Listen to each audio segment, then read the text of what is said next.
Oh, baby. Quiet, we're having what? We're having what? No bickering, you two. Anyways, getting ready to put the control arm on the driver's side. The Imperial. Whee!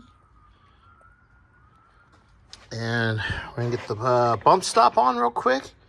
Get the upper ball joint on. And then we'll get it bolted up. And grab my light.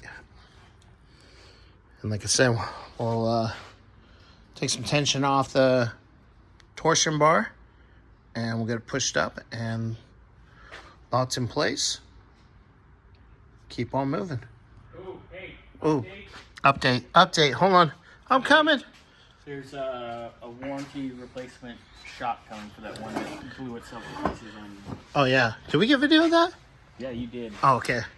So we got that. What about, we talked about tie rods and all that stuff. That's all quoted, and it's going to be on his invoice at the end of this week. Oh, perfect. Okay. So I'll just check it. Take a while. That stuff's all special order anyway, so it takes a little while.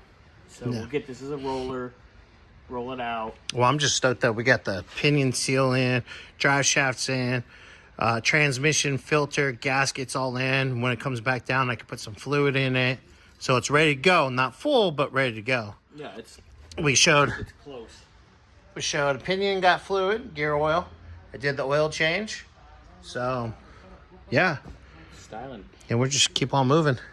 But, yeah, I'll show you guys a little bit. Hopefully, hooking up the upper control arm to the knuckle and Get that stuff done, yeah. and keep on moving. Later. Ball joint's in. Bump stop is in. I'm gonna put the little cap on there. Then it gets bolted up there. So if you guys give me a few, I'll have it up there and we can start figuring shit out. What if I don't want